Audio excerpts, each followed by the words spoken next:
Sorry for almost breaking that gavel. Can we close that door, please?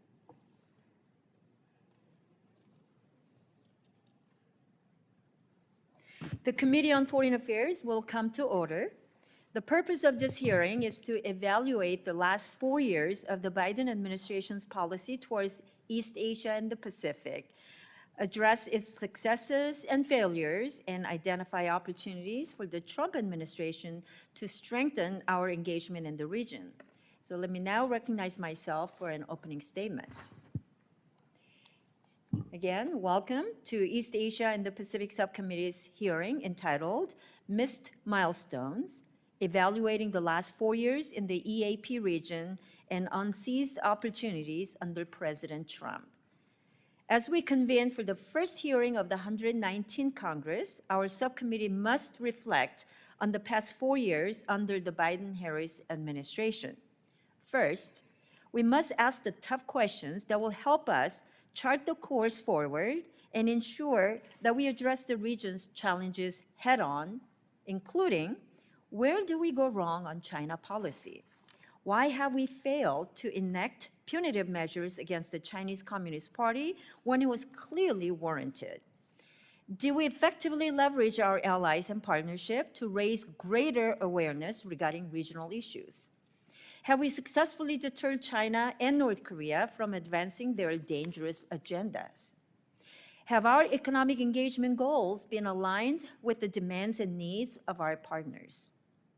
While the Biden-Harris administration's strategy toward China has been short-sighted in many ways, one thing has remained consistent across administrations. To engage effectively in the region, we must show up and work with our allies and partners. Take, for example, the U.S. relationship with South Korea and Japan. These two nations have put aside their long-standing and unresolved historical disputes to tackle shared regional threats, including Kim Jong-un's nuclear ambitions and Xi Jinping's military and economic coercion. This is a perfect illustration of how collaboration, despite differences, is not only possible, but necessary. And while progress has been made, this administration has tremendous opportunity to strengthen trilateral ties. No matter the changes in domestic policies, our engagement with South Korea and Japan, as well as with Quad and ASEAN partners, must remain steadfast. The threats posed by the CCP and North Korean regime are not going away. Neither should our commitment to these vital alliances. Second, we cannot allow the global economy to yield to the CCP standards, nor can we lose the confidence of our allies and partners in American economic strength. In my travels across the East Asia and the Pacific region, the message was clear and consistent that the United States is the partner of choice. But without substantial economic incentives, our allies and friends are being forced into deeper trade dependency on China and to accept Beijing's artificially cheap investment that always comes with a price. The previous administration's Indo-Pacific Economic Framework has the potential to provide a path forward to economically engage with these nations. Our subcommittee now has jurisdiction over the development finance corporations, and we will use every tool at our disposal to ensure the U.S. remains an active and committed economic partner in the EAP region. Third, we must continue our work on human rights. We cannot ignore the ongoing human rights abuses in Xinjiang, where Xi Jinping directs the imprisonment of Uyghur Muslims and Tibetans to erase their culture and identity. The CCP's transnational repression tactics have also spilled across borders, with the regime's United Front Work Department harassing and intimidating pro-democracy activists right here on the U.S. soil. Meanwhile, Kim Jong-un continues to steal from his own people, subjecting them to torture, forced labor, and conduct unlawful and extrajudicial killings. Across Southeast Asia, independent journalists and civilians face charges simply for exercising their right of free press and assembly. America is safer and more prosperous when we put U.S. priorities first. Our allies and partners are better off when we show up for good. With that, I'm proud to have these witnesses before us today. Their insights will help us shape policies that will strengthen our position in the East Asia and the Pacific region and advance our national interests. Thank you. Let me now recognize the ranking member, the gentleman from California, Mr. Ami Bera, for your opening statement. Thank you, Chairwoman Kim. Thank you, Chairwoman Kim. We've been partners in this region for quite a while. We've had a chance to travel together, and I agree with your opening statements. There's progress that's been made, but obviously there's progress that we can make going forward that really shouldn't be a partisan issue. Certainly within Congress, many of these issues are nonpartisan. We can look at the Quad Coalition. In the first Trump administration, they set some of those baselines. The Biden administration elevated to the leaders level, very early in this administration, right after the swearing in. You had a ministerial, and I think that's something that we can build on. That partnership between the United States, Japan, Australia, India is vitally important to not just the geopolitical security for the region, but also from an economic perspective, bringing India into the fold. We've had the chance to travel to Japan and Korea multiple times, and the trilateral relationship is in a much better place than it was 8 years ago. We've got to continue to keep that intact, regardless of politics in the region. Certainly the bilateral Japan-Korea relationship is in a strong place, and we've got to build off of that. And we have a responsibility as members of Congress to continue that, but also support the administration in maintaining a strong trilateral. We look at in 2019 when I traveled to the Philippines, that relationship was in a very bad place. The Philippines was headed in the direction of China. Now under the Marcos administration, getting the Enhanced Defense Cooperation Agreement in place, I think there's a real opportunity with the Trump administration, again, to build on that. The Philippines are right back in our fold to have regular rotations and perhaps return to permanent basing and so forth there. I think that's a nonpartisan issue. That's something we can work on.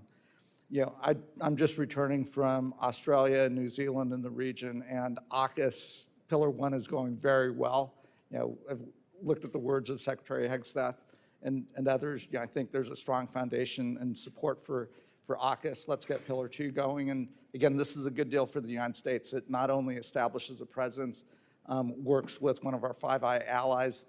The fact that Beijing is upset about AUKUS means we're probably doing the right thing. So let's keep doing it. Let's build off of that. And again, this will allow us to maintain naval superiority in the region at a time when we're watching very provocative actions around Northern Australia, between Australia and New Zealand from the Chinese. We've got to send a strong message that that is not okay in the 21st century, because that is how accidents happen. That is how wars get started. And again, the behavior that we see around there, or what we see in the South China Sea, and I know you've had a chance to see firsthand some of what's happening around in the Philippines. Again, we as the United States with our allies have to send a strong message that that's not okay. Now, if it had been up to me, we would have passed TPP a long time ago. Obviously, we find ourselves in a very different place. One area where I didn't see as much progress with the Biden administration was around trade, even digital trade. And we have agreements that we can build off of. I think it is important for us to set the contours of what trade looks like. I don't think it's going to be joining CPTPP, but can we do digital trade? Can we get some progress here, even in a bilateral way? I think that would be important. And again, I think we as members of Congress on this subcommittee can work in that area.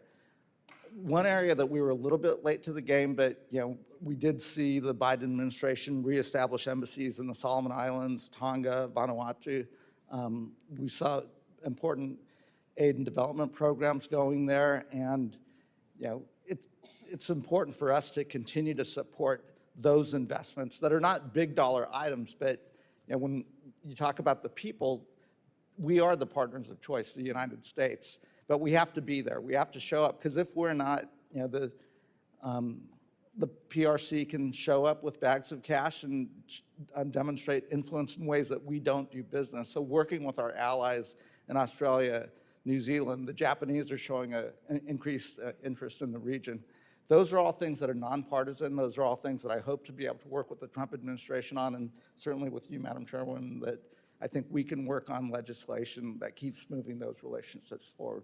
And with that, I'll yield back. Thank you, Ranking Member. And I love the tone of bipartisanship, especially when it comes to EAP, Pacific Island region. And I cannot emphasize enough how important it is for us to show up and engage with our AP region. So thank you for that. I can look forward to continuing to work with you on this committee and beyond.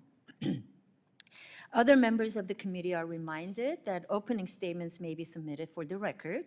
And we're pleased to have distinguished panel of witnesses before us today on this important topic. So let me introduce our distinguished panel. Mr. Jack Cooper, Senior Fellow at the American Enterprise Institute. Craig Singleton, China Program Senior Director and Senior Fellow at the Foundation for Defense of Democracies. And Richard Fontaine, the Chief Executive Officer at the Center for New American Security. The chair recognizes the importance of the issues before us and is grateful to have you speak with us, and look forward to hearing your testimonies and answering our questions. Your full statements will be made part of the record, and I'll ask each of you to keep your remarks or spoken remarks to 5 minutes or under in order to allow time for member questions. I now recognize Mr. Cooper for your opening statement.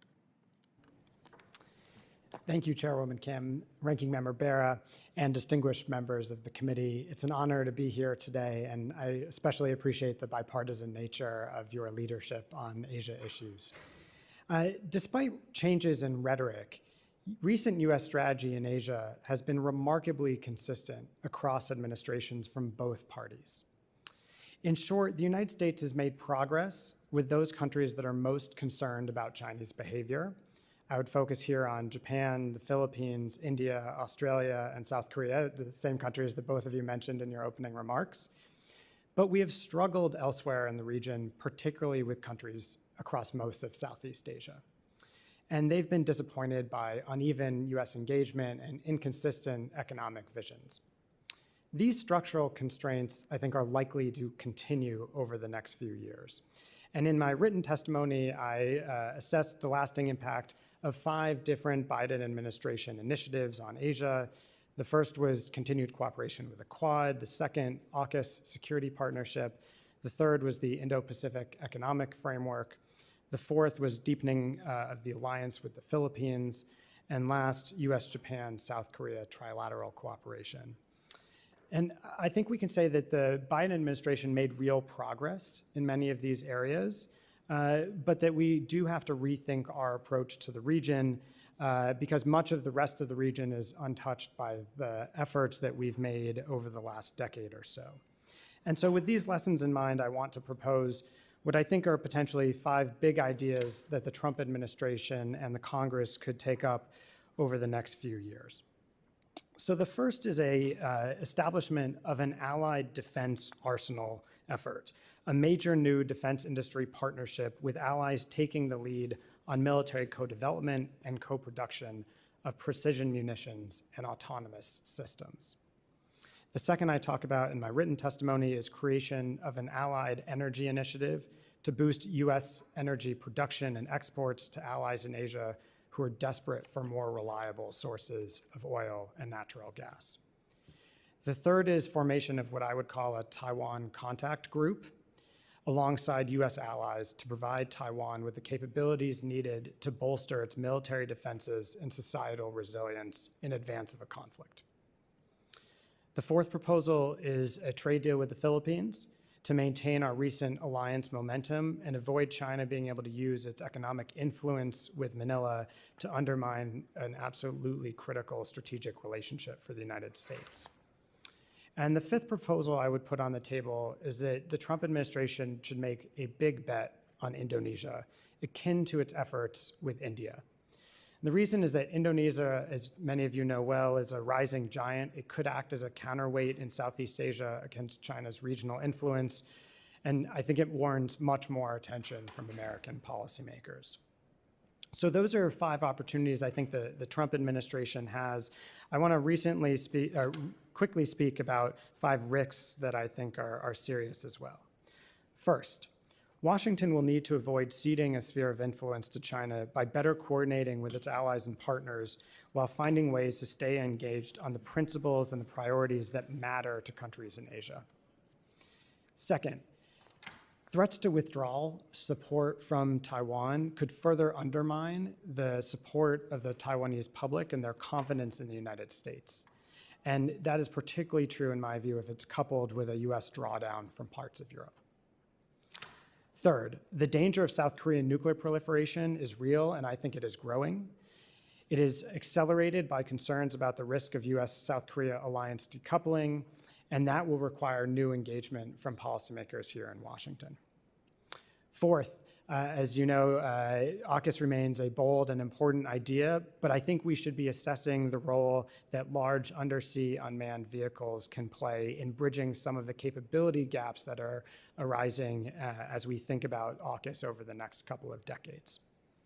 Fifth, American policymakers will have to reconsider their approach to Southeast Asia, particularly on trade and development, lest China continue to make significant progress across the region. So in conclusion, the United States remains vital to security and prosperity across the Indo-Pacific. I thank this committee for its remarkable bipartisan leadership on these issues over many years, and I look forward to your questions. Thank you, Mr. Cooper. Let me now recognize Mr. Singleton for your testimony. Thank you, Chairwoman Kim, Ranking Member Bera, and members of the distinguished subcommittee. Thanks for inviting me today. I'm pleased to offer policy insights from the Foundation for Defense of Democracies, a nonpartisan research institute where I serve as a senior fellow. Over the last 4 years, the Biden administration sought to stabilize relations with Beijing through sustained diplomatic dialogue and relatively restrained responses to myriad Chinese provocations. On paper, this approach aimed to avoid a bilateral breakdown. In practice, however, it did amount to diplomacy without much deterrence, emboldening Chinese Communist Party Chairman Xi Jinping to test our resolve at nearly every turn. Indeed, rather than reducing tensions, these well-intentioned diplomatic overtures paradoxically fueled Xi's worst impulses, enabling Beijing to expand its surveillance, ramp up its maritime assertiveness, and deepen its ties to other authoritarian regimes at next to no cost.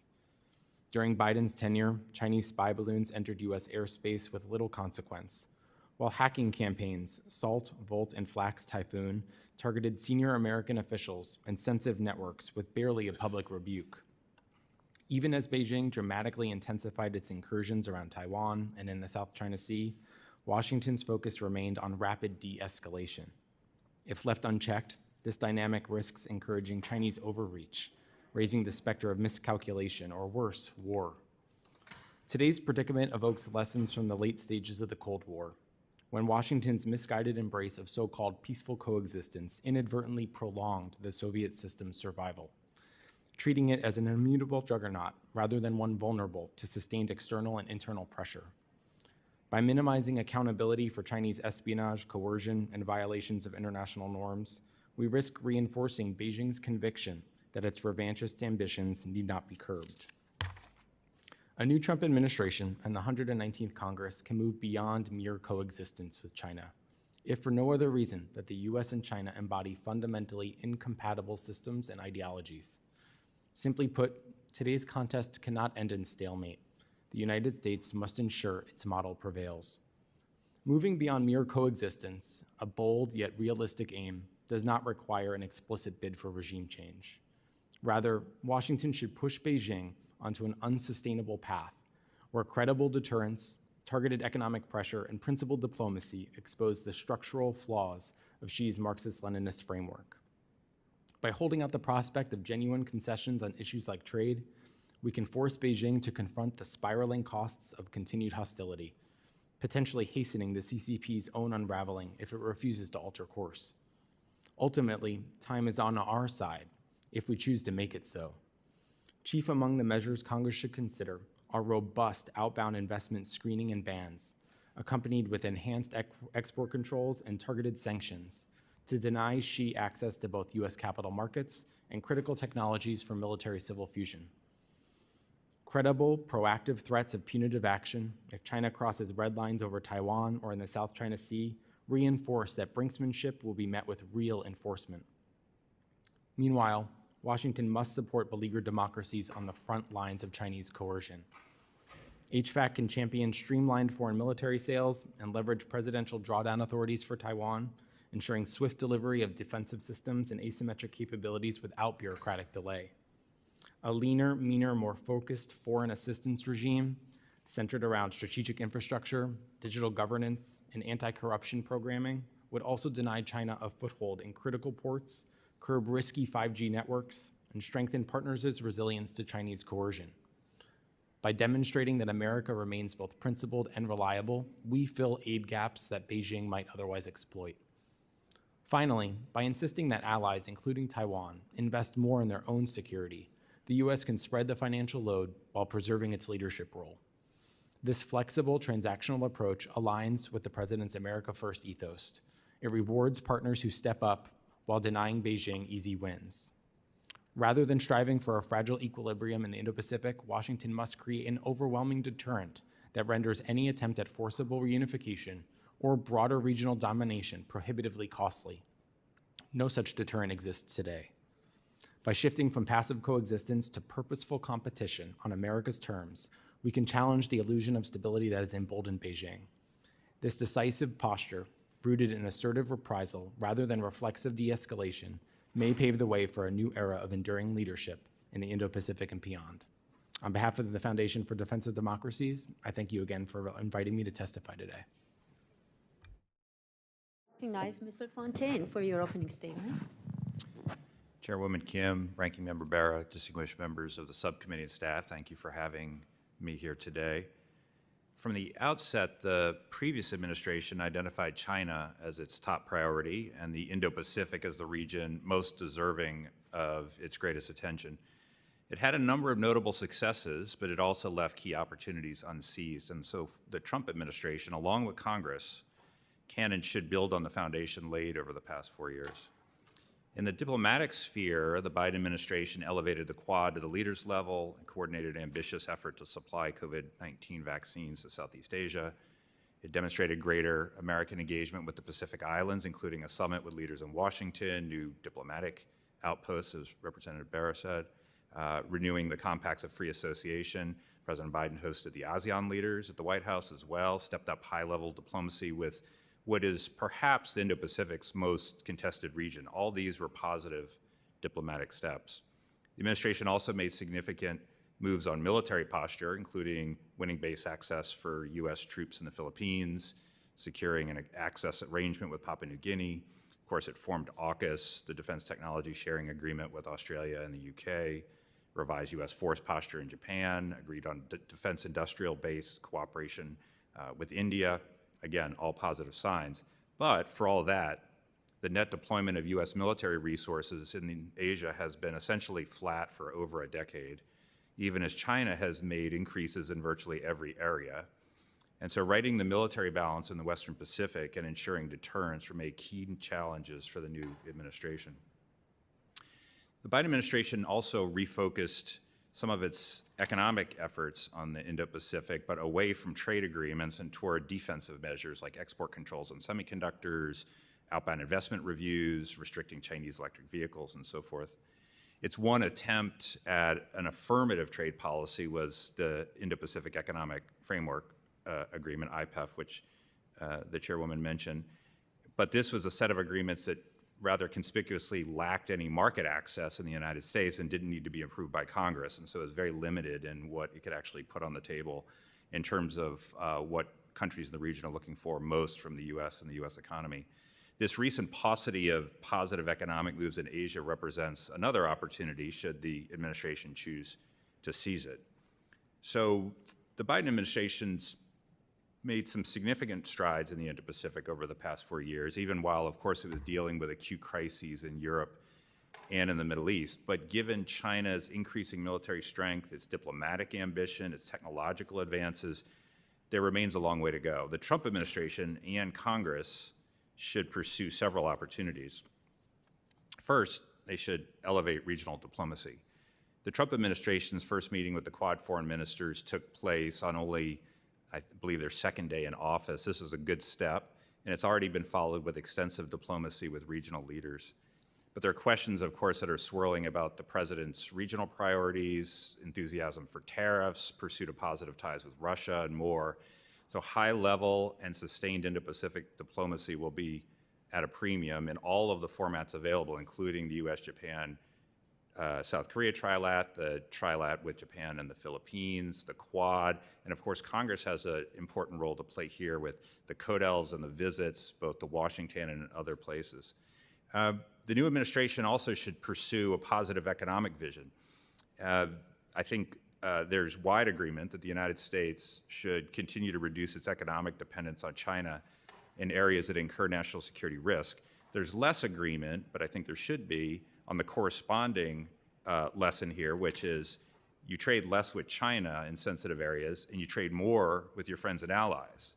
And there are the possibility of sectoral agreements like digital trade or on critical minerals that would set rules, reduce dependencies on China, and signal renewed U.S. economic leadership. The United States on the military side can't arrest the eroding balance of power in the Indo-Pacific and meet our critical commitments elsewhere without a major increase in defense spending, and at the same time moving some of our military resources from the Middle East and Europe to Asia, especially in light of the prospects for peace in 2025 in each of those two regions. And then finally, it would be wise to avoid some unforced errors. The new administration obviously is moving quickly to differentiate itself from its predecessor, including on Asia policy, but shouldn't shoot itself in the foot by eliminating programs that have helped the U.S. bolster friends in the Indo-Pacific and contest Chinese influence, whether that's foreign aid or some of the other arrangements that are currently under question. So by avoiding own goals, by pursuing the many opportunities before it, the new administration and the U.S. Congress have a significant potential to bolster America's position in the world's most important region. Thank you. Thank you for your wonderful testimonies. Your opening statements give us a lot of food for thought, and much of which we agree on. We all talked about how it is important for U.S. to show up to the region, to build that stronger relationship with our allies and partners. And also, some of you also mentioned our ability to keep up with our defense capabilities. So I want to start my questioning on that note. Allies like Korea and Japan, they have taken steps to assist the U.S. defense industrial base, and Korea's Hanwha Systems is acquiring Philly shipyards to bring shipbuilding experience to America. And Japan has already committed $1 trillion, I wish it was more, in investment to assist the U.S. with emerging technologies. And our partners are also looking to co-produce and co-develop with the United States. So we need to ensure that these collaborations align with our security interests and industrial capacity without compromising our American innovation or competitiveness. So the first question, I think I want to, Mr. Singleton is not listening, so let me wake you up. What steps can the Trump administration take to strengthen our defense industrial base while also working with our allies and partners on national security priorities and technological and economic advancements? Sorry Thank you. to put you on this. Wide awake. It's amazing that we are talking about enhancements to our defense industrial base today because we're actually thinking about investments that are going to be really coming into a play tomorrow. Time is the enemy here. I think this administration has real opportunities when we're thinking about incentivization and also deregulation.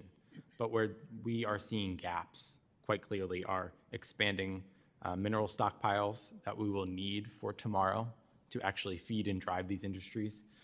We actually don't have a skilled talent workforce yet for these critical industries in the defense sector. So starting to think about actual concrete programs that we can put into place through legislation to build up our tech talent workforce will be absolutely vital.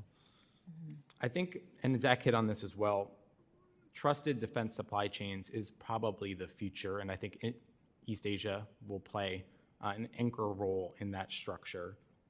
Co-development with India, for example, on fighter jets, Japan, the glide phase interceptor to go after hypersonic missiles. These are all new and amazing opportunities that I don't think we would have been talking about a few years ago. Right.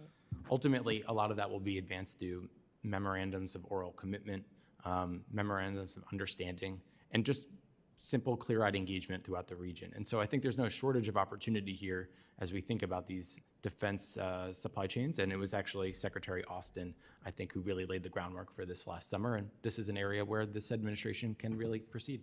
Thank you, thank you. On the economic engagement, Mr. Cooper, our ASEAN partners continue to request market access, and we talked about that. IPAF is good, it's a good starting point, but as you noted, we don't have market access there. So market access to the United States is what our ASEAN partners are asking, but trade appetite in Washington is severely limited.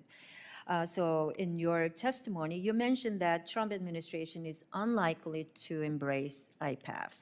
So what alternative strategies can the administration pursue to maintain the U.S. economic influence in the region without ceding grounds to Beijing? Thanks, Chairwoman Kim. I think the only answer then for the Trump team is to think about bilateral arrangements, since that's very clearly their preference, that are strategic in nature and absolutely critical to the United States. And so that's why, for me, focusing on the Philippines initially is probably the most critical factor. You know that, of course, we've got this Luzon economic corridor, which we are trying to do with Manila. And if that doesn't go forward, it will call into question our ability to use Philippine bases and other facilities in the event of a crisis or conflict. And so I think we're going to have to connect our economic interests with our strategic interests to make that logical chain clear for both this administration and, of course, for the Congress as well. Thank you. Mr. Fontaine, do you want to chime in on that? Since IPAF does not provide market access, how can we incentivize more American companies, private sector engagements in the region? You know, we talked about that a little bit, but chime in. Yeah, I think it's worth pointing out that in the first Trump administration, the administration did reach a digital trade deal with Japan and used the digital trade chapter from USMCA there, and also had kind of a mini deal on agriculture. So it is just not completely beyond the realm of imagination to think that over the next 4 years, there are bilateral deals, particularly in sectoral areas, you know, that could be reached on digital trade, which could be done bilaterally or multilaterally, which would be more about setting the rules than even market access or some market access things, again, on relatively non-controversial areas like critical minerals and things like that. I mean, more ambitiously, you know, if the U.S. gets back in the business of, you know, free trade agreements, which admittedly is a little hard to think about right now, I mean, we could have an FTA with the Philippines. We could have an FTA with Taiwan. I mean, the centerpiece of, you know, the ill-fated TPP was essentially a U.S.-Japan free trade agreement. And so, you know, if we could politically get back to those areas, the sky is kind of the limit for what would be possible on policy grounds. Thank you very, very much. Let me now recognize Ranking Member Bera for 5 minutes of questioning. Thank you, Madam Chairwoman. I'm always going to be the optimist. And yeah, I think we can always increase our economic ties.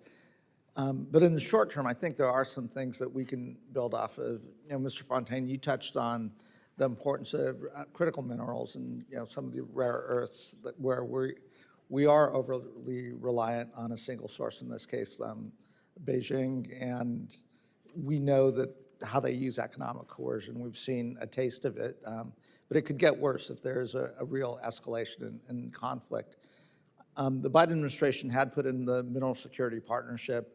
You know, we've engaged in conversations with our allies in Japan and Korea. And this is not an area where we're necessarily in competition, because we all need these supplies. And you know, I'd be curious, you from a congressional perspective, and then, working with the administration, if we can work with our allies. Obviously, the Australians want to develop this industry, maybe a little bit more expensive than China, but again, for our security concerns, it's a way of, working with Australians, Malaysia, Vietnam, other areas where we strategically could go into these areas. If, I think that's the right approach at this point, is going in and developing these new markets, and even going into Africa and working in some of these places and having presence.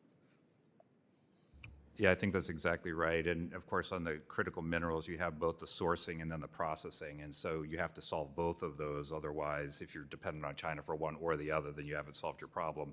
But that said, there are a number of countries in the Indo-Pacific and around the world that both have sources and some which should be the places where processing takes place. So the U.S. should be in the business of reducing barriers to that kind of trade in critical minerals, and potentially looking to our other tools of economic policy, through the Development Finance Corporation or, some of our aid programs and things like that, in order to incentivize private sector activity in these places. So again, I think the mantra should be, yes, trade less with China in areas of national security concern, and trade more with our friends and allies in those very areas. Mr. Cooper, do you want to add?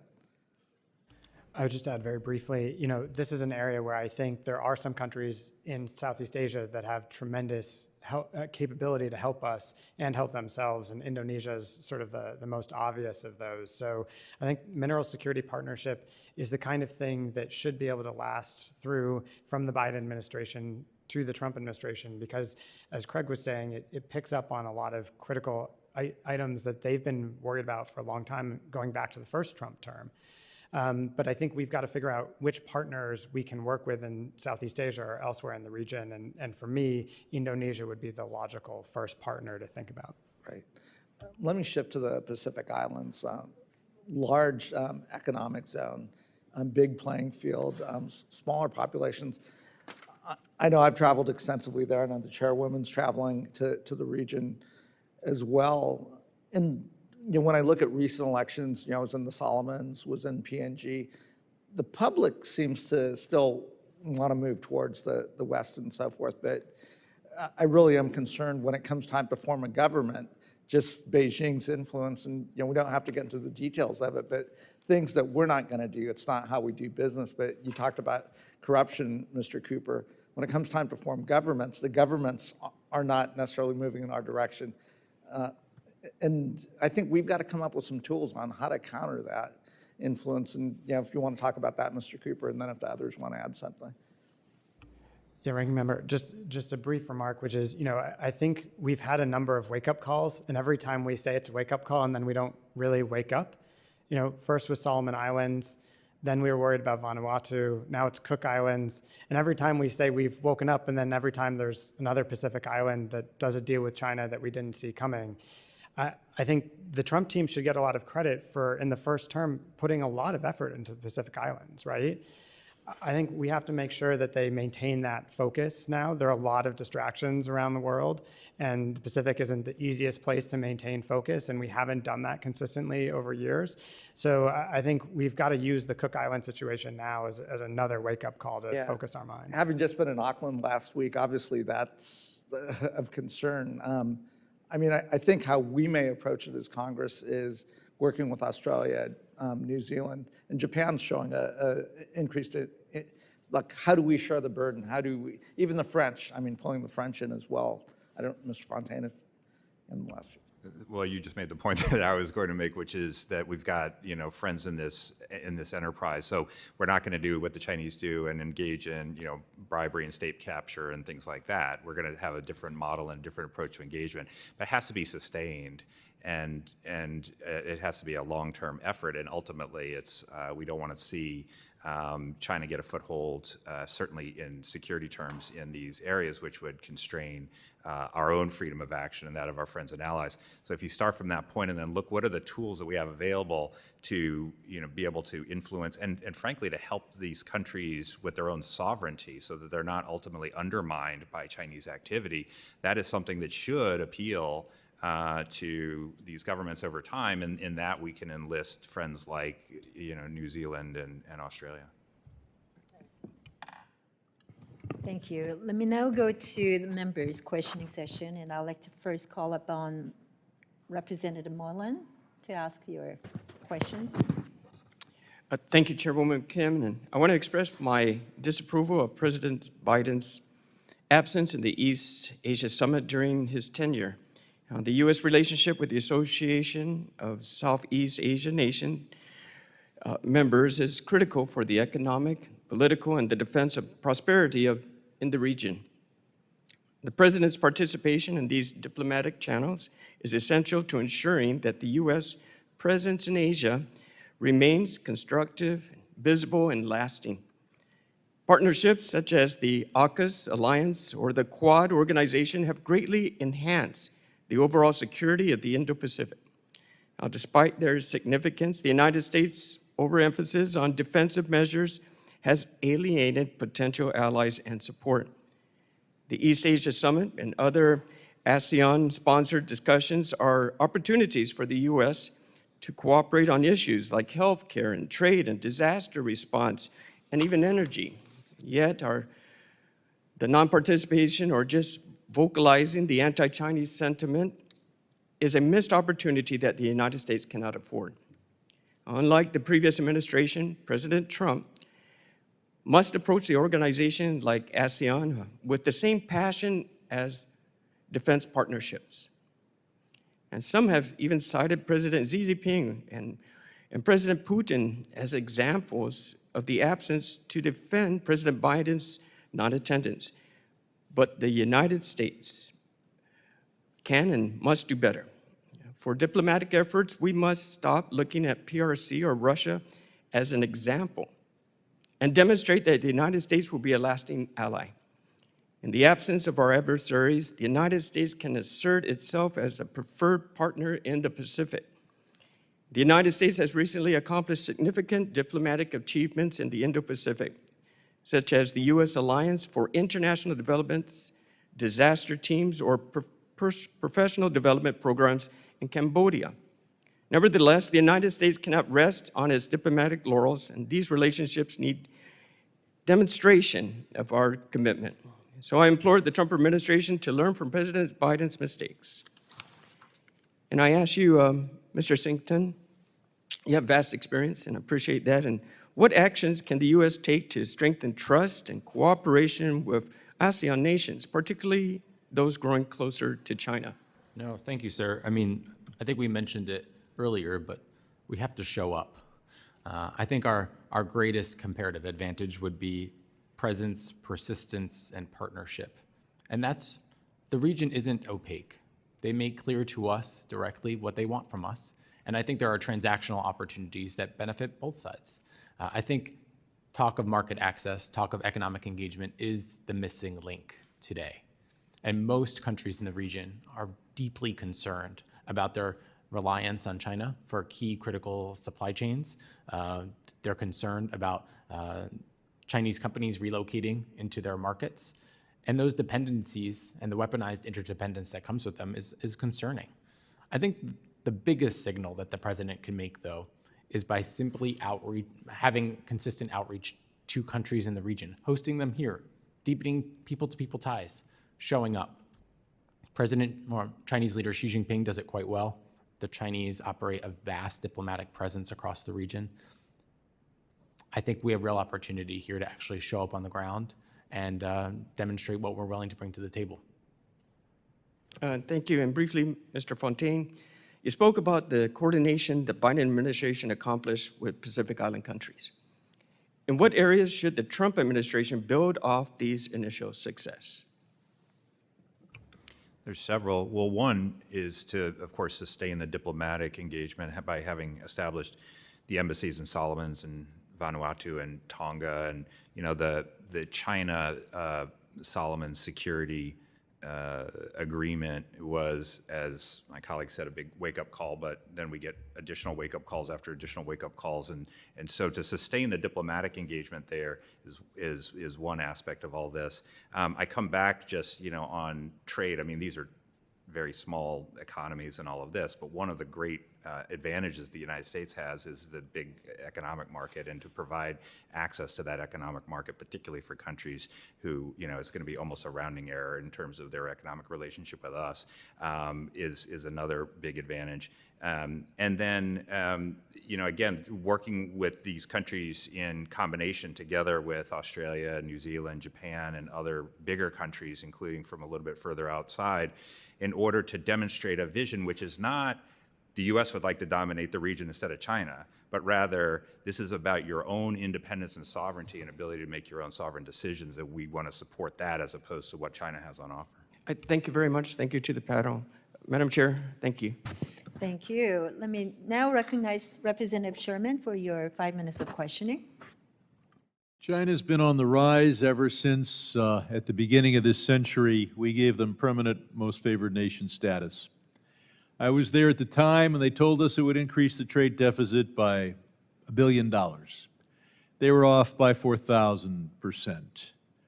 I would point out that the vast majority of Democrats voted against that action, and we did so under pressure from a Democratic president who turned out to be wrong on this one issue.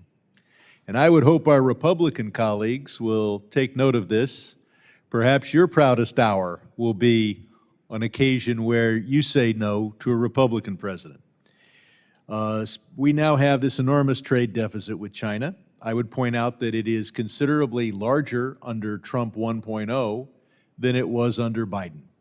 And that was particularly true in the pre-COVID years of the Trump administration. So while Trump talks about how other countries are eating our lunch, they ate our lunch and our dinner under the first Trump administration. Now, one issue we have is Americans investing in Chinese stocks. Now, China wants to encourage its people to invest in their stock, and they provide tax incentives for doing so.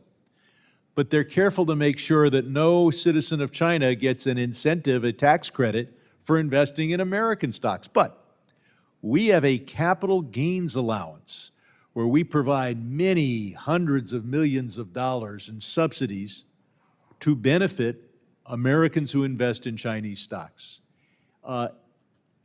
If any of you think that that's a good idea, could you raise your hand? I'm not seeing. But what's surprising is I only got one Republican co-sponsor for my bill to take away this subsidy for investing in the Chinese economy. And I would hope that we would do a lot better in this Congress. You'll have to stand up to billionaires to do that, because billionaires think they should get a tax incentive for everything, even being Benedict Arnold when it comes to where they invest their money. I think you pointed out how some of the small countries in the Pacific are rounding errors when it comes to trade. It's even more of a rounding error when it comes to aid. I believe that the special, the House Select Committee on the Chinese Communist Party unanimously and in a bipartisan way called on us to fully fund USAID. Now, American soldiers, including my father's friends, died in the Pacific over the very islands that would be of great strategic importance if, God forbid, we ever ended up in another war with a major Asian power. Raise your hand if you think it made any sense for us to stop all aid to the small islands in the Pacific as we did just a week or two ago when we froze all USAID? Again, I'll say that no hands went up. The Solomon Islands, where so many Americans, Marines, died, we had a $21 million economic support arrangement with, and we've stopped that. And even if we started again, we've proven ourselves to be unreliable.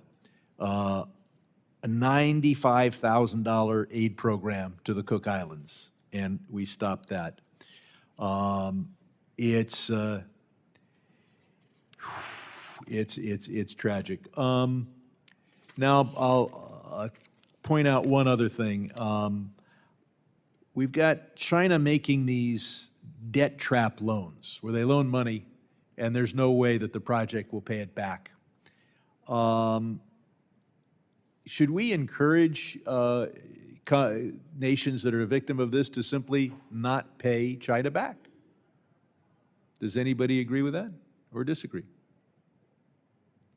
Should Sri Lanka be writing giant, well, so I'll point out that we in effect force these countries to pay back because we allow our credit rating agencies and our lenders to treat a country as if it's a bad credit risk because they fail to pay China back. I would say that we ought to turn to countries and say, don't give China your port, give them your middle finger.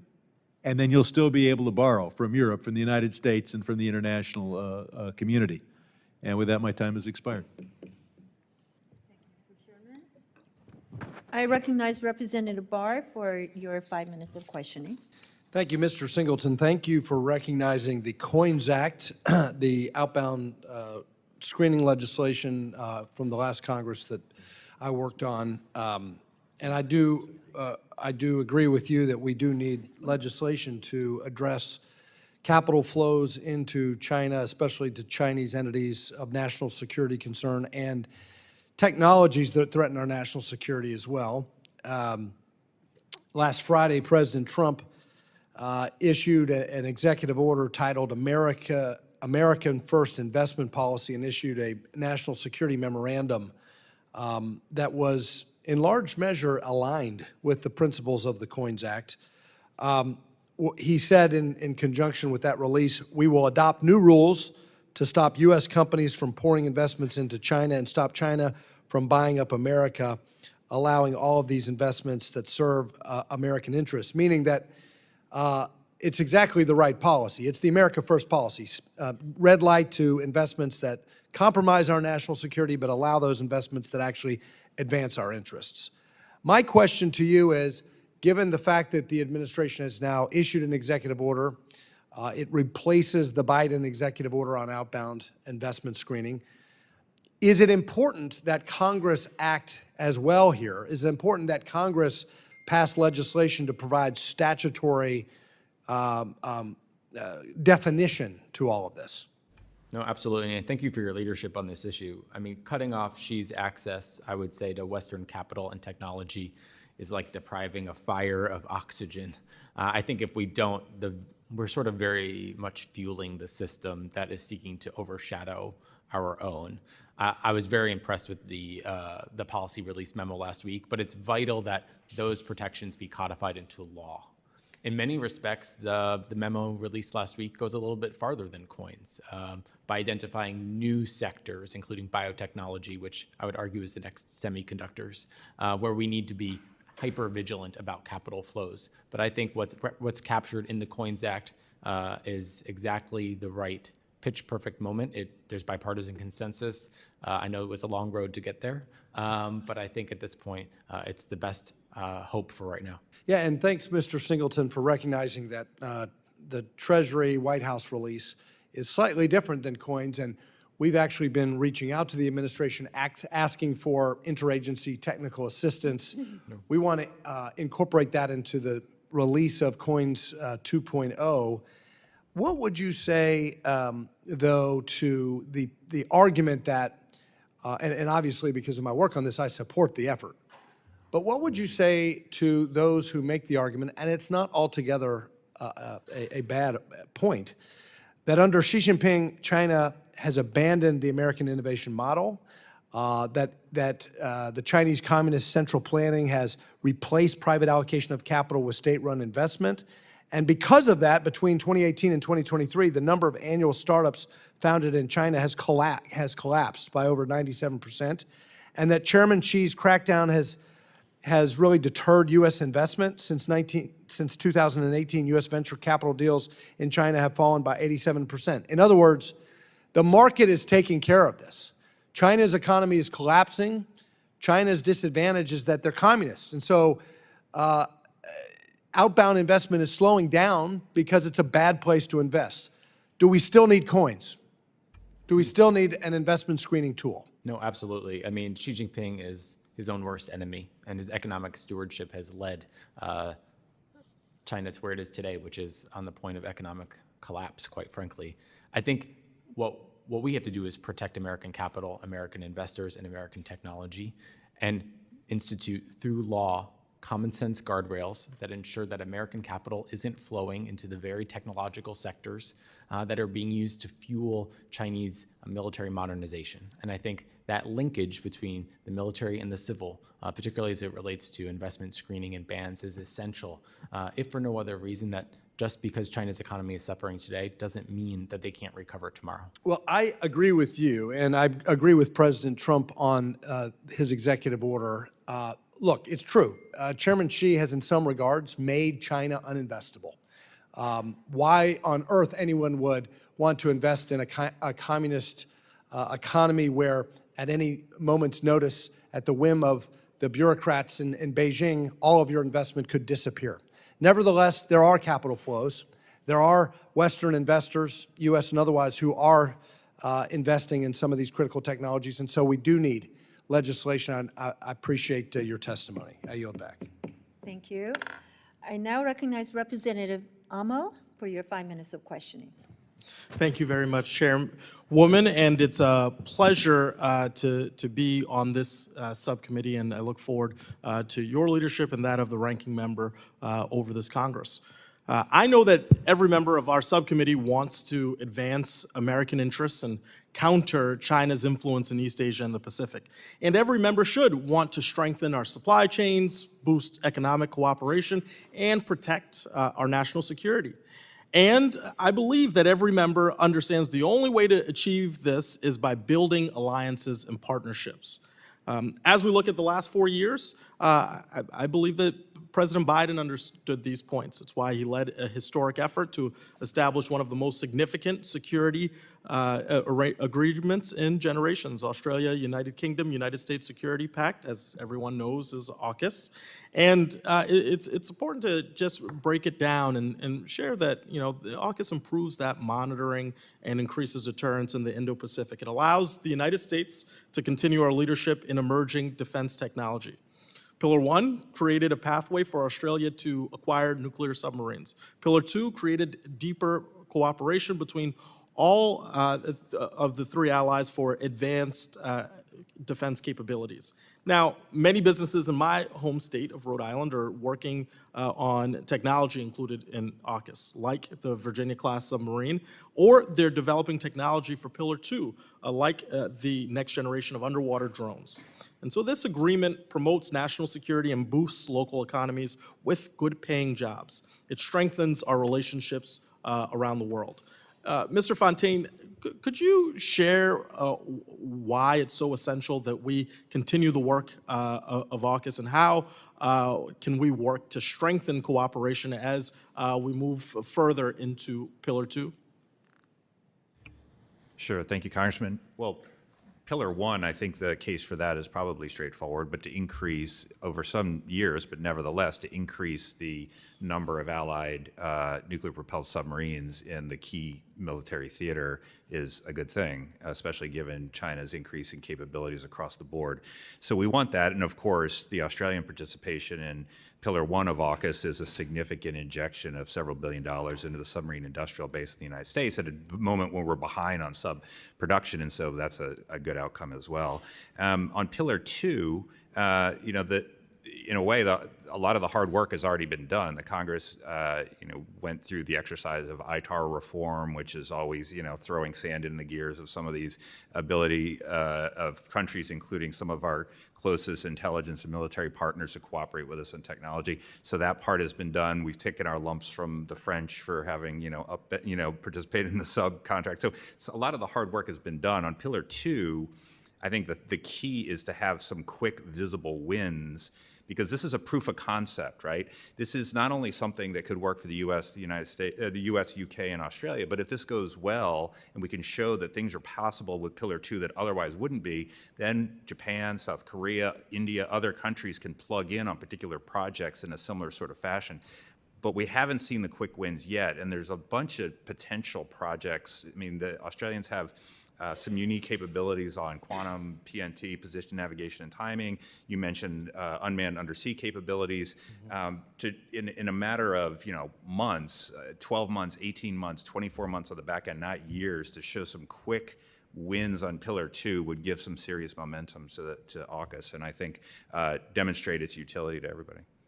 And I greatly appreciate your point of emphasis on growing partnerships. And I'm hopeful that, after the past 36 days of the Trump administration, that the administration will demonstrate that they value these partnerships, that they understand the value therein. Because, we've seen questioning our transatlantic alliances, we've seen foreign aid freezes, and we want to lower the temperature and ensure that our friends around the world aren't going to question our commitment to our values. And jeopardizing those would be a problem too, proceeding as we should in AUKUS. And so, it is my hope that that we don't have an absence of American leadership, because if that is the case, China will take advantage to fill that vacuum, reaching out to our allies and partners, being more of a threat in the Indo-Pacific, and doing the work to really combat our values, our sense of our leadership in the world. And that's a message that I think we can all agree on. With that, I yield. Thank you very much. Let me recognize Representative Wagon for your 5 minutes of questioning. Talofa lava, and good afternoon. Thank you, Chairwoman Kim and Ranking Member Bera, for holding this hearing, and thank you to the panel for testifying today. As you may be able to tell how I'm dressed, I am a Pacific Islander and represent the beautiful territory of American Samoa, the only United States soil south of the equator. So this hearing is especially important to me as we are discussing my home, the Pacific. I want to highlight some recent developments in the Pacific Islands. Within the past 3 weeks, both independent Samoa and the Cook Islands have signed major agreements with China. Unfortunately, I don't have a map here, but independent Samoa is my neighbor, 60 miles to the west. Cook Islands are my neighbor to the east, along with Kiribati. My home district is now surrounded on 3 sides by countries that have signed major economic and security deals with China. And since this hearing is on opportunities for the new administration, what are actions that President Trump and Secretary Rubio can do to counteract China in the Pacific Islands? And I'd like all 3 of you to answer, please. Well, we talked earlier about potential trade opportunities and things like that, and there's also the aid aspect of this. As we were discussing before, the amounts of aid are relatively small that go into these countries when you look in the grand scheme of the amount of foreign aid that the United States has provided to countries all over the world. But it makes a big difference there, and we frankly are in a competition with China for influence. I think what we don't want to see is exactly what you described, where we have sovereign U.S. soil surrounded on 3 sides by countries that wish to be closer to China economically and certainly security-wise. So to use the various tools in our toolkit on aid, on trade, on diplomatic engagement, on security support and things like that, those are the things that can make a difference. But again, it has to be sustained. We have to demonstrate that this is not just a kind of epiphenomenon where we are suddenly interested in the Pacific Islands and we develop some initiatives and then they start to fade in a couple of years. We have to sustain these efforts over a long period of time. Congresswoman, I would just add briefly, I think it's absolutely critical that the United States explain not just to policymakers, but also to the American people why this is in the American interest. And those of us in the think tank community probably have our work cut out on that issue. But I think it's actually pretty clear. If you're President Trump and you're looking for areas where a little bit of money goes a long way, what better place than the Pacific? Relatively small populations that are desperate for greater engagement from the United States. Sometimes they're not even looking for a lot of money, right? Sometimes it may just be a little bit of diplomatic engagement, right? Opening embassies in some places that's relatively cheap. And the strategic logic is extremely clear. And anyone that's read their history knows why that's the case. So I think the challenge we're going to have is that some of these ongoing programs, I think, are probably paused at the moment. And so we're going to have to explain both, to the American people, but also to some people within the government, why these are so critical and why spending a little bit of money now in these areas is absolutely important in the long term. No, I would agree with everything that's been said, and just add on that beyond the deal with the Cook Islands, we also saw live fire drills around Australia this week. Quite alarming, demonstrating, I think, a capability and an intent from the Chinese to project much farther from their shores. I think as it relates specifically to Pacific Island countries, there are several opportunities. One is seabed mineral mining, which is an area that's ripe for, I think, opportunity for the United States. I think fishery management, maritime transport and security are other areas that closely align with this administration and the previous administration, even educational exchange, climate change assistance and support. These are all, I think, basic programs that I think, to the points raised, are relatively inexpensive, but go a long way to deepen people-to-people ties. Thank you, Madam Chairwoman. I yield back the balance of my time. Thank you. I recognize Representative Castro for your 5 minutes of questioning. Thank you, Chairwoman. Mr. Fontaine, in your testimony, you note that in 2022, Nepal accepted a $500 million grant through the Millennium Challenge Corporation to expand its electricity grid and improve road infrastructure. China and their supporters in Nepal fought hard to try to prevent this. They argued that Nepal was making a mistake in working with the United States, and I'm glad that they were unsuccessful in their argument. The Trump administration has abruptly frozen this assistance with no transparency. Many government officials in Nepal now worry whether they made the right decision in partnering with the United States. How do you think Nepal's leaders feel about their decision to make the politically difficult decision to ignore China, to bypass China, and to work with the United States? Well, I suppose they're waiting for the outcome of this review, and I hope that this gets turned back on, because this is the reason I mentioned it in my testimony. If you look at this $500 million MCC compact with Nepal, it took Kathmandu about 5 years to actually come to the point where they agreed to do it for exactly the reasons that you said, because they were being lobbied by the Chinese not to do it, because this is a kind of a declaration of strategic intent that they had to think pretty hard about. And it's also worth noting that this all took place during the first Trump administration. This was a Trump administration idea to do this with Nepal. And so now that this is frozen, the Chinese would love to march in and say, we will replace the Americans here, and also point out American unreliability if we were able to say once this was going and now this is not. And it's also worth noting that Nepal agreed to kick in $200 million of its own money toward all of this. So it wasn't just us putting in our own. Oh, thank you. And I guess, well, let me ask you, do you have confidence that that aid will be unfrozen, or that deal will be unfrozen? Bear in mind, the National Endowment for Democracy, their funding has been frozen, IRI is frozen, NDI is frozen.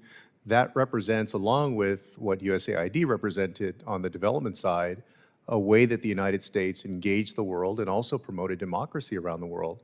So I would ask the panel, having seen what you have seen of the Trump administration, the United States, for example, just voted with Russia this week to prevent a resolution that essentially would have placed the blame on Russia for the invasion of Ukraine. From what you've seen so far, do you have confidence that these funds will be unfrozen? I don't know what's going to happen with the funds, but I can point out, in addition to the Nepal example I gave, how I think some of this, if not corrected, amounts to shooting ourselves in the foot. So if you look at what NDI and IRI has been doing, they've funded, for example, groups in Bangladesh, Burma, Nepal, and Sri Lanka, which have already been approached by the Chinese saying, because the funds have been frozen, saying we will replace the American funds. Now, these are democracy groups, so they don't have much interest in taking money from the Chinese in the first place, but that's not going to be the case for everybody. And so again, there's, the Chinese are sort of ready to do this. So it's created an opportunity for China to come in as we've pulled back or receded. Or, IRI, for example, provides cyber tools for circumvention technologies and other things that allow dissidents and democracy activists in places like China to be able to communicate with each other away from the watchful eye of the state. Well, that's frozen now. And so I think those are the kinds of things that we would want to have in our arsenal as we compete with China. Gentlemen, you all have, and I would just also note real quick that I think what's especially troubling is while these funds are frozen, these deals are frozen, it's not as if there's been some other plan that's been laid out to describe, what else is going to go on in lieu of these things, right? Like, then you could have some debate about whether that's better. Here, everything's just frozen. Well, I think it was, Secretary Mattis that said that if we don't end up spending a little bit of development assistance in places, then we end up having to use bullets, and that certainly, I think, would be the concern.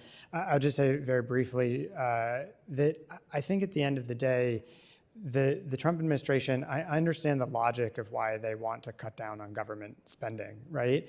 But I think the point that's critical is we've got to do an assessment of each of these projects to see whether it's worthwhile. And so doing anything across the board doesn't make sense, especially when we can't turn them back on after that. And so I worry a huge amount about the damage that could do over the long term. I would add, China routinely criticized IRI, NDI, and NED projects, and I think they claimed that we were smearing Beijing. I think that is reason enough to keep a lot of them. But I think a wholesale review is important. That should be done expeditiously, and I think to the extent possible, a lot of these projects should be reinstated. So. Thank you. I yield back. Thank you. I now recognize Representative Biggs for your 5 minutes of questioning. Thank you, Madam Chairwoman, and I appreciate our witnesses today for your testimonies this afternoon. As the engine of the global economy, East Asia and Pacific, and I'll just say EAP here on out, the Pacific's stability is fundamentally linked to our prosperity and security. Maritime domain awareness is therefore paramount within this vast space, demanding a comprehensive approach that recognizes the interconnectedness of security and economic environment. So serving on both this subcommittee and the Homeland Security, Transportation, and Maritime Security Subcommittee grants me a unique dual perspective. From my vantage point, the United States Coast Guard's leadership in enhancing the region's maritime domain awareness is undeniable. We see the Coast Guard standing shoulder to shoulder with nations across the EAP region, from Palau in the Pacific Islands to Japan in Northeast Asia. In Palau, this partnership focuses on countering illicit maritime activities like illegal, unreported, and unregulated fishing, which safeguard our vital resources. Further north, the Coast Guard conducts engagement with Japanese counterparts by collaborating on regular Western Pacific exercises and active intelligence sharing that strengthens interoperability and ultimately contributes to a more transparent and secure maritime environment.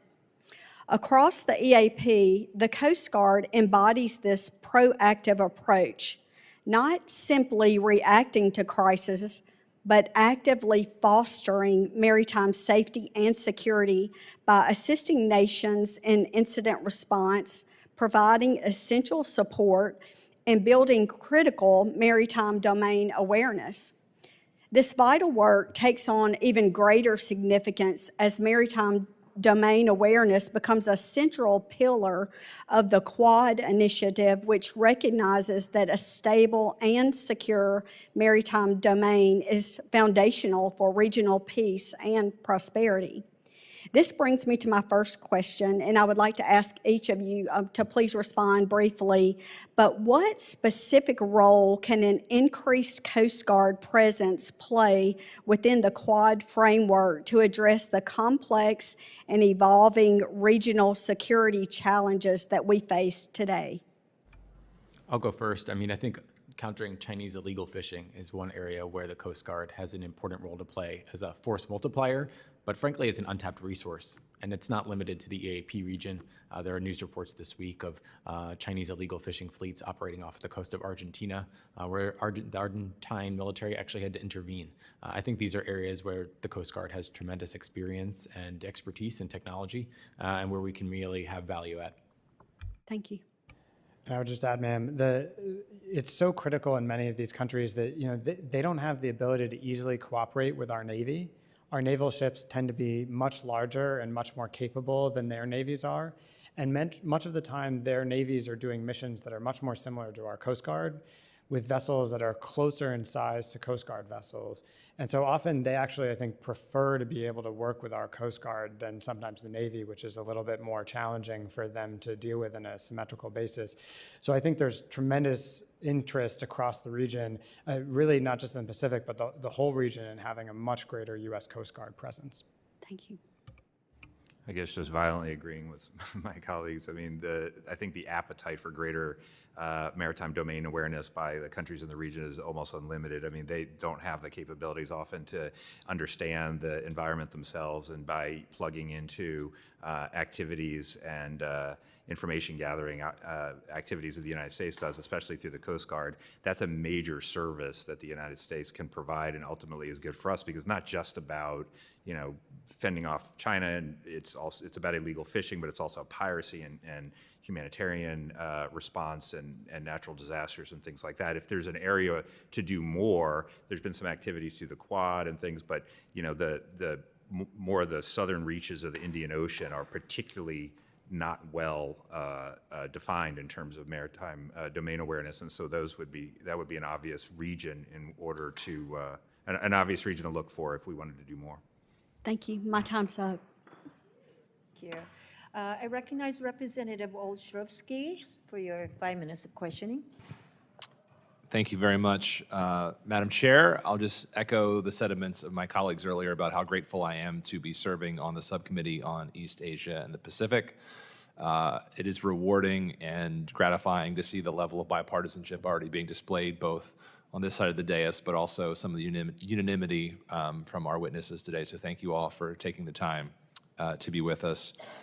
Look forward to working with you, Chairwoman Kim, Ranking Member Bera. Thank you for leading the way in that work as well. I just want to dive in a little bit. I think the stage has sort of been set earlier. I loved, Mr. Cooper, your comment about what better place than the Pacifics to sort of make these small investments for big return, small amounts of diplomacy for big return. I really appreciate you all sharing the concern about damage over the long term. I appreciate your candor in the uncertainty as to if or when or which pieces of aid might be restored, but that are also critical. I guess just taking a slightly different look at it is, can you, one or several of you, speak briefly to the fact of, now that aid has been stopped, are we seeing, and to what degree are we seeing China step in? Do you have any specific examples or data that you can share in terms of what we're seeing now that aid has dried up? Well, I gave a couple before, but on Nepal, certainly the potential demise of the MCC compact with the $500 million compact with Nepal gives China an opportunity, which it has been attempting to make political and economic inroads in Nepal for a long time. And then, the other specific examples were on, the freeze in the availability of cyber tools that are provided through IRI, and in particular to dissidents in places, including inside China, and able to communicate safely and securely. Those are frozen now. That would obviously give the government of China an opportunity. And in, at least my understanding is that partners of both IRI and NDI in Burma, Bangladesh, Nepal, and Sri Lanka have been already approached by China to say, if the Americans won't fund you, we will. So those are a few specific examples.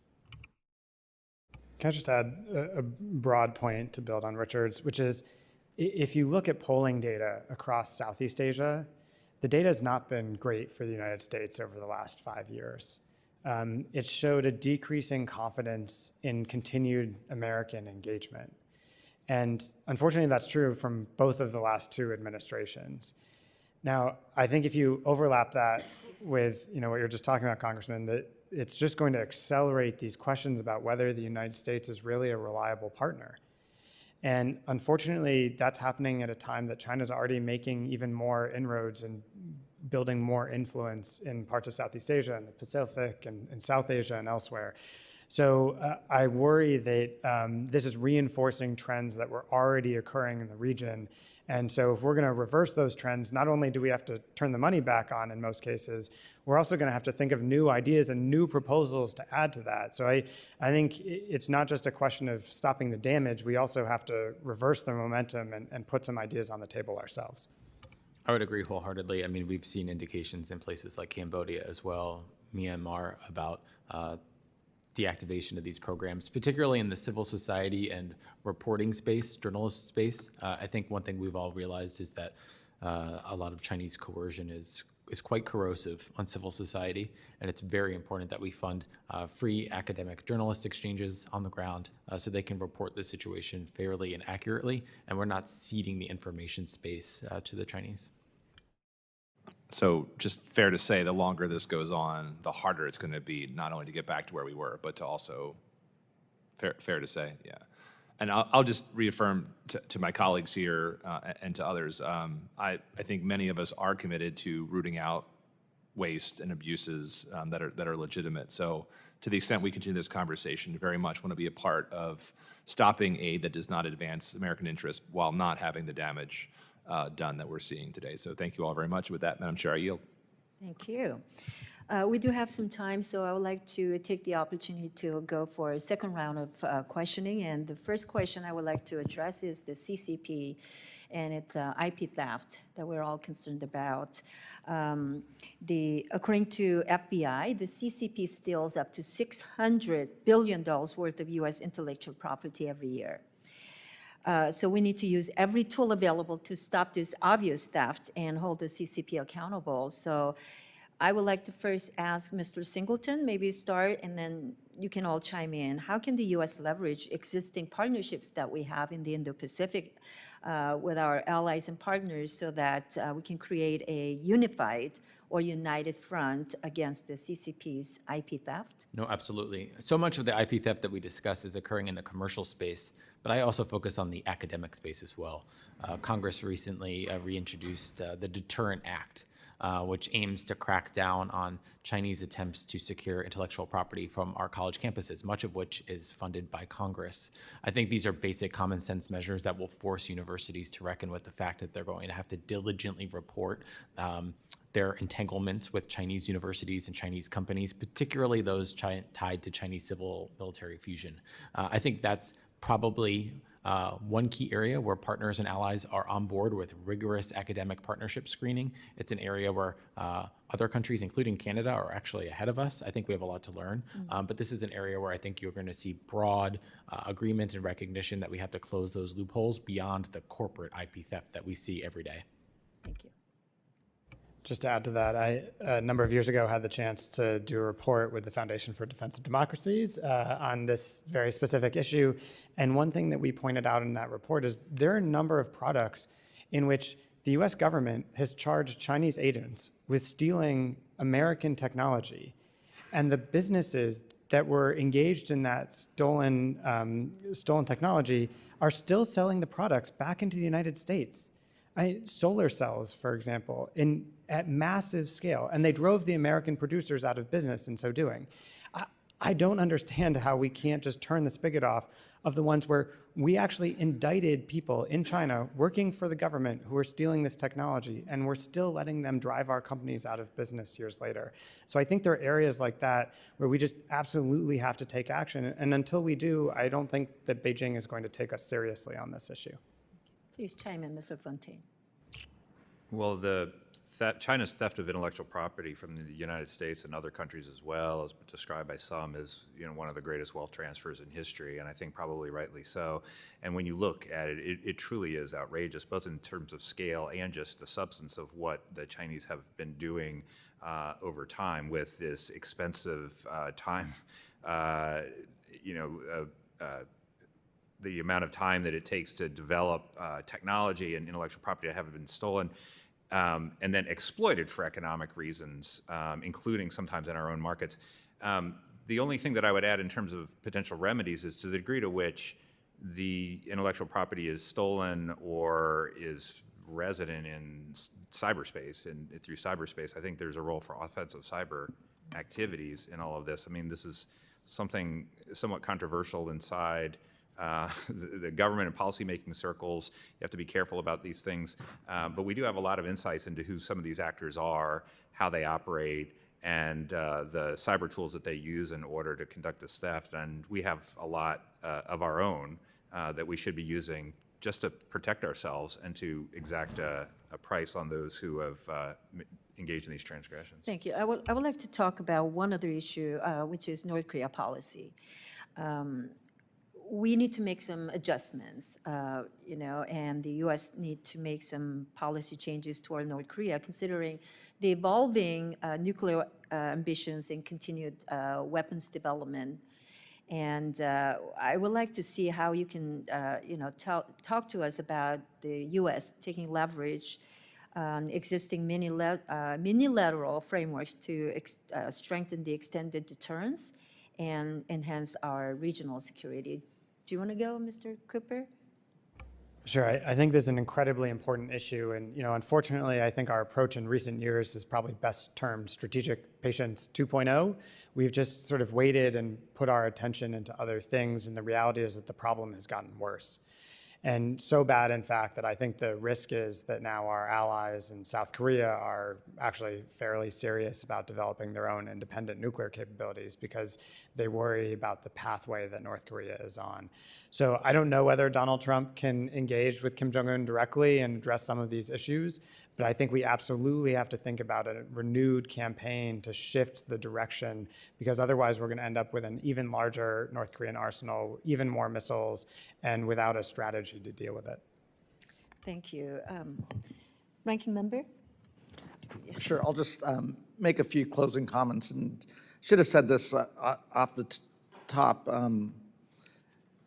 Appreciate the bipartisan nature of this, but to, our Foreign Service officers, folks that are working overseas, I visit with them. They're often working in tough places in refugee camps, et cetera. These are patriotic Americans, and I feel for what they're going through right now, the uncertainty. Having just traveled abroad, having had side conversations with folks, these are not folks that see the world as Democrats or Republicans. They see themselves as patriotic Americans, and I do want to publicly say thank you for your service and thank you for what you're doing, and hang in there. Again, we don't want to lose that talent, especially some of the younger folks, but also the folks that have made a 30, 35-year career out of this. These are patriotic Americans. I'm glad to hear in a bipartisan way, the importance of some of these programs, and some of these programs started in the first Trump administration. So, we had Congressman Yoho, our former colleague, here 2 weeks ago, and just kind of watched him work the BUILD Act with Senator Coons and others. The Trump administration should be proud about that. They should not take that apart. As we come up on reauthorizing the DFC, these are tools that I'd actually like to see us expand. They're tools that are good for America. They're good for American businesses. They're good for our influence. In February of 2020, right before the pandemic shut things down, led a CODEL to Sri Lanka and Nepal, largely because both of them had MCC compacts that were sitting on the table that we absolutely saw Chinese misinformation. Like, these are grants. These are not Belt and Road type of debt diplomacy. These were direct grants. Now, the Rajapaksa administration ultimately turned that down, and we did see the debt trap that Sri Lanka ended up in and what it did to its economy. it did take a lot of work to get Nepal and Kathmandu to agree. It was a good deal. It is still a good deal for them. To the Nepalese, hang in there. We will do everything we can to get those dollars flowing. Do not take the, again, look eyes wide open with how the Chinese do aid and development and use debt traps. And you can look around the world and see the downside and the danger of that. That said, I do think with this America First initiative, we are going to have to rethink a little bit how we do aid, development, and finance. And I touched on in my earlier comments how we leverage our resources with our like-minded, like-valued allies that have interest in this region. And again, I think that is where we, with the European Union, with Japan, Korea, Australia, even India that has an older relationship with Africa and broad diasporas there, we ought to be looking for places where we can work and leverage our resources to go further to develop these economies and go into places like Kenya to develop things. We also should look at programs, when I've traveled around the Pacific Islands, there's a really elegant program called the Pacific Island Tuna Program that the Nature Conservancy with Walmart using DFC funds and so forth.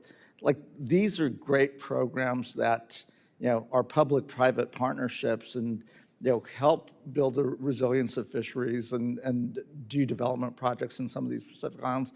I would urge us as a subcommittee to look at how we can support and broaden some of these programs like Pacific Island Tuna. It's not unique to Walmart, and we've had those conversations, but again, it's a really elegant program that is really appreciated in the Marshall Islands. And a place like PNG would be the perfect place for us to go and expand a program like that. So I look forward to working with the witnesses in your organizations. I think it's an incredibly important time. Government efficiency is fine. Looking at programs and how we bring these programs to the 21st century is fine. But as we come out of this initial period of disruption, I think it behooves all of us as Democrats, Republicans, academics, and the think tank community to say, okay, what would the right aid and development programs for the 21st century be like? What would the right strategy be? How do we partner with our allies and others to create that 21st century that we really want to see? So it'll be different than the past, but what's that future, geopolitical strategy for the 21st century look like? So thank you again for being here, and again, thank you, Madam Chairwoman. Yes, thank you, Ranking Member. As we close, I'd like to, just echo how important the East Asia and the Pacific region is for the United States and its role on the world stage. As we reflect on the last 4 years, and I think we've done that very constructively and productively through our engagements and our dialogue today. So I want to thank you again for your insights. And moving forward, I think it is very, very essential that we focus on strengthening our alliances and partnerships throughout the region. And collectively, we can combat the shared threats from North Korea, China. And these are the threats that we face today, and it's not going away anytime soon. So our engagement must remain steadfast, regardless of domestic political changes. And we must also ensure that our economic strategy aligns with the needs of our partners. Right? It's not something that is one-sided, so we need to really, really find ways to work together with our partners and allies. And we must offer alternatives to China's state-driven economic model that too many countries have been forced to accept. So we need to show up. We need to bring alternative solutions to them. And we cannot allow the global economy to be dictated by Beijing standards. So while we stay resilient and steadfast, again, we need to be mindful of what our allies and partners' needs are. Washington must use every available tool to advance our economic agenda while punishing the CCP's unfair trade practices. Finally, we talked about human rights in my opening remarks, and I don't think we went into that in depth today in our conversation, but I truly believe human rights needs to remain a top priority in our foreign policy. And the Chinese Communist Party's repression, both at home and abroad, demands our action, our attention, and we need to be steadfast in that area as well. So as we look ahead, we already recognize there are several significant opportunities for the U.S. to strengthen its influence in the region and to secure a future that reflects our values and our interest. So I look forward to working closely together with not only with my colleagues here, but with folks like you who are working on the ground and you are experts in the field. So we want to stay engaged in our conversation, and we want to work with you as resource to many of us. So let's work together to ensure that our policies align with with the challenges and opportunities that East Asia and the Pacific region faces. With that, I want to thank you again for joining us. The committee stands adjourned.